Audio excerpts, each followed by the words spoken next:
Salut les amis, j'espère que vous portez bien.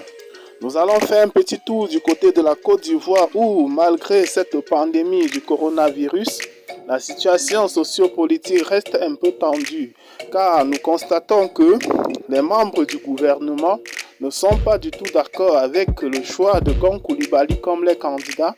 Et suite à cette situation, nous constatons un peu comme si le président de la République, son Excellence Alassane Ouattara, était en train de regretter sa non-participation à cette élection.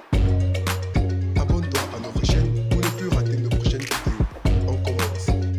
Ah oui les amis, comme nous vous l'avons annoncé au début de cette vidéo, malgré cette pandémie du coronavirus qui sévit dans le monde entier, la Côte d'Ivoire reste tout de même constant dans sa situation politique.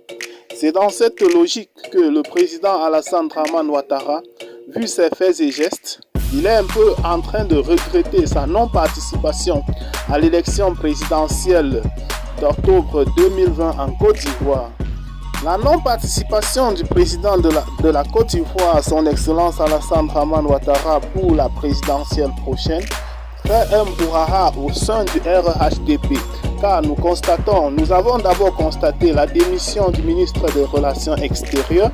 Présentement, nous voyons le comportement du ministre de l'Enseignement supérieur et de la Recherche scientifique il en manque juste un peu de courage pour également démissionner.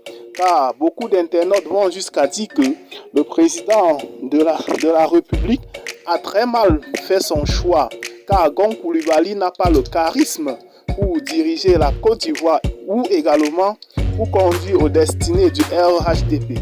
Beaucoup vont même jusqu'à dire que cette pandémie du Covid-19 va finir par fragiliser Amadou Gon Coulibaly et lui-même il risquera de démissionner de cette candidature pour laisser place à une autre personne. Nous voyons le ministre de l'Enseignement supérieur qui depuis un certain temps, juste après la nomination du président de la République qui a décidé de mettre le Premier ministre à la tête du parti, il a un comportement qui ne suscite pas beaucoup d'attention car d'après eux, la personne était mal choisie.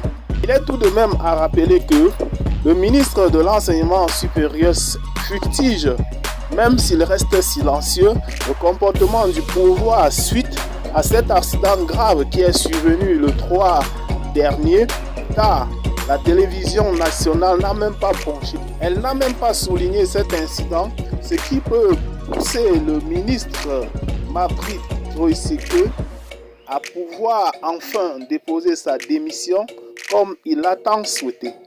Pour suivre de près cette actualité et ne pas rater nos prochaines vidéos, n'oubliez pas de cliquer sur j'aime et surtout de vous abonner à la chaîne.